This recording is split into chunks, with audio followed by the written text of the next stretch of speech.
Hi and welcome to this week's chess session on YouTube. I'm David Weegenaar and I come to you all the way from the deep south of New Zealand, or of the world, Christchurch, New Zealand. Welcome. Thank you for having a look at this. And this is a game played in 1912 where Alekhin is white against Marco. So we got Alekhin, and this is taken from this book here. So this is tournament June 1912 at Stockholm International Tournament. This book here has been getting a lot of likes on the book club that I'm connected with on Facebook through a friend of mine in Wellington. So this book, I've put a picture of it and said, oh, this is one of my oldest books or whatever. And it is quite an old book, and it was I got it for nothing a long time ago, talking about 1978, 79.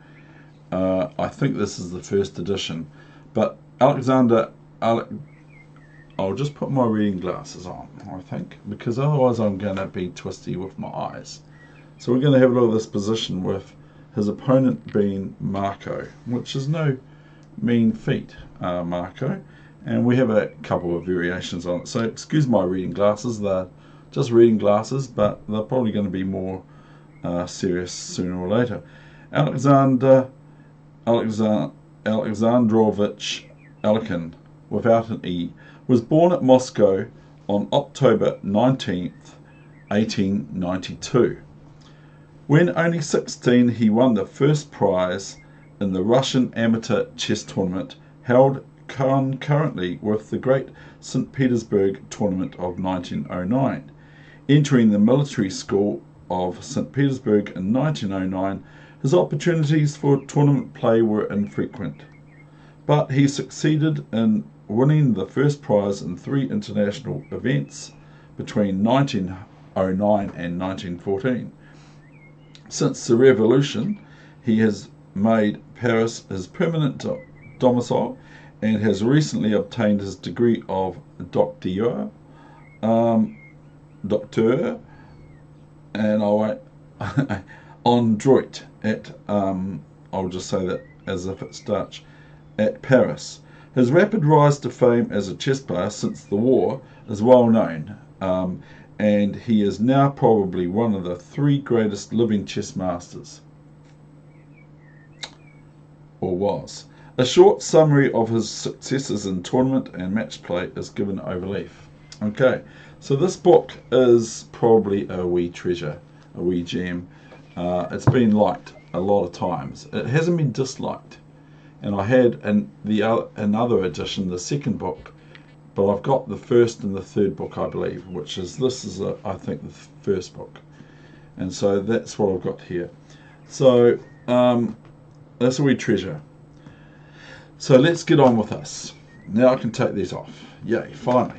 And so I hope you enjoy this. So here we've got white has just played knight here to knight g6, or in those days, knight to king's knight 6.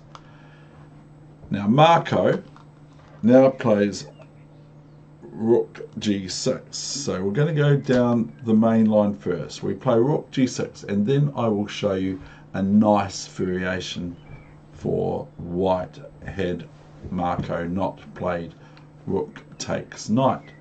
Because in this position, white is a pawn up, but now white's going to end up an exchange up only. The pawn's going to go soon with fg6 and queen g6.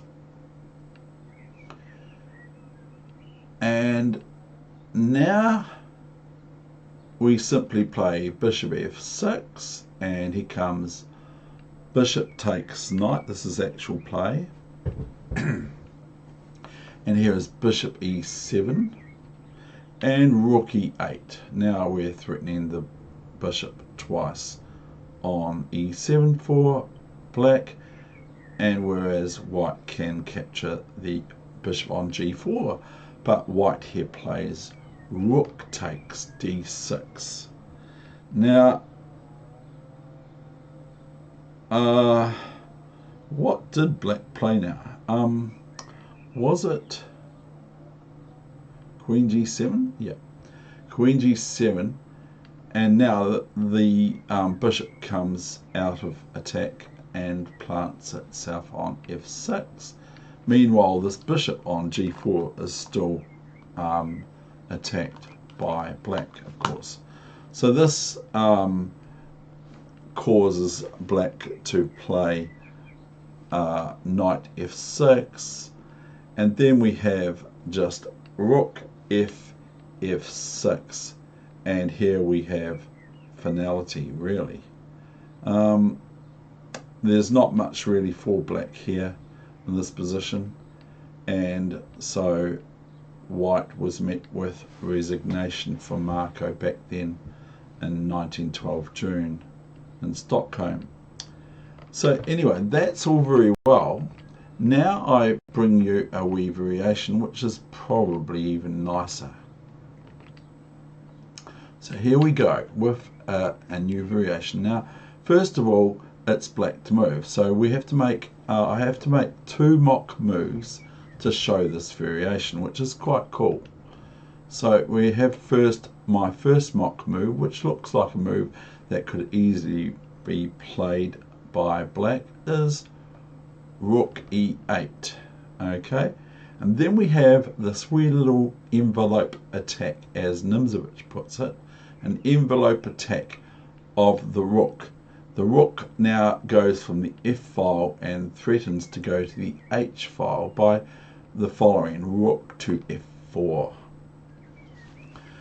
Now we have to play another mock move, because this is actually threatening something, which is quite cute and or quite awesome, really. So we'll play another mock move for black, which is bishop C8. Now, what is it I'm talking about here? What is the next move for white that is leading to checkmate sooner or later? So I will just give you opportunity to ponder this position for white. What would be the move you would play for white, and can you see to fruition, as no doubt Alekhin or Alekhin had done indeed.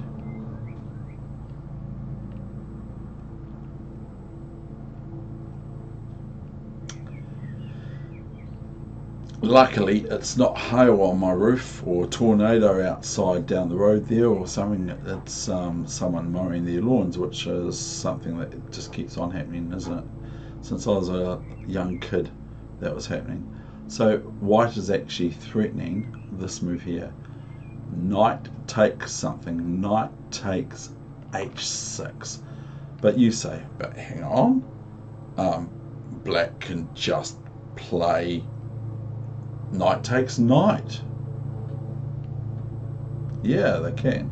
So black plays knight takes knight, and now it looks like white's doing very badly indeed, until we see the following 2 alternate checkmates coming up. I can hardly say it. 2 alternate checkmates. The first one is queen sacrifice, of course. It has to happen first. Is this queen sacrifice, queen H6 check. Now this either forces capture or king back to G8. Now if we look at king G8, everyone can see that queen to H8 is checkmate.